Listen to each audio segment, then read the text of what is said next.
This is merely the contribution of an experienced old man, grown grey and tired in the effort to understand his fellow man, and who has at last given up the problem, trusting that it may aid some younger investigator. My acquaintance with them began early, very early. In fact, I was present at and assisted at their birth, which occurred at the same moment, their mothers lying side by side on the same narrow cot in the crowded hospital. There had been a railroad accident, and these two injured women had been carried to the nearby institution where I was serving my apprenticeship in medicine. They recovered in time, went to their separate homes unacquainted, and resumed their lives, one the wife of a wealthy man, the other a scrub woman. They never met again, nor did their lives conflict, but their children, born at the same moment and at the same spot, lived out careers that were strangely parallel, strangely consistent with what the astrologers teach. In my later capacity of visiting physician to that hospital, I often met young Dunbar, the scrubwoman's boy, as he progressed through the ailments and accidents of childhood. And as family physician to the wealthy Lance family, I as often met their pampered youngster.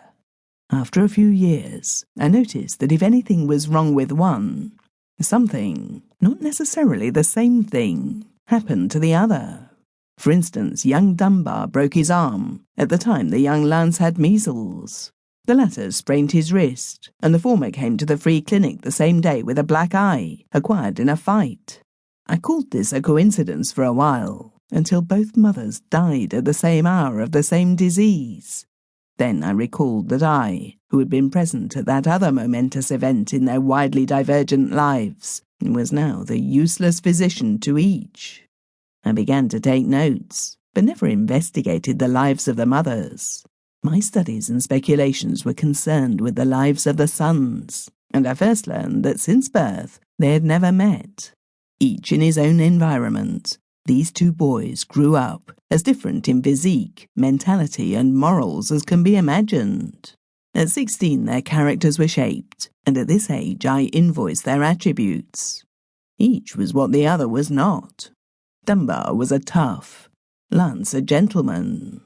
But Dunbar possessed physical courage of the highest order, while Lance, up to this period in his life, had never voluntarily placed himself in the way of pain or punishment. He would run from an angry goose or girl playmate.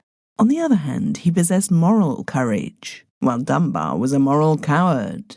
Lance proudly bore himself through a storm of boyish ridicule when caught playing with dolls and toy houses, while Dunbar hid himself in shame because of defeat at the hands of a larger, heavier boy. Lance was truthful, polite, and with a high sense of honour and justice.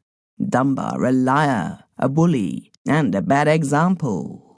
His associates were the worst in the town, and when there came the time that my safe was robbed, and the loot was found upon Dunbar, I could not have saved him, even though I had believed him innocent.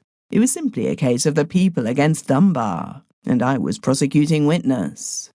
Others had robbed me, and Dunbar unthinkingly had held the goods until arrested. I could not prove this at the time, and so Dunbar was convicted. But as an incident in this story, on the day that he entered prison to begin a 4-year sentence, Lance, the most effeminate boy I had known,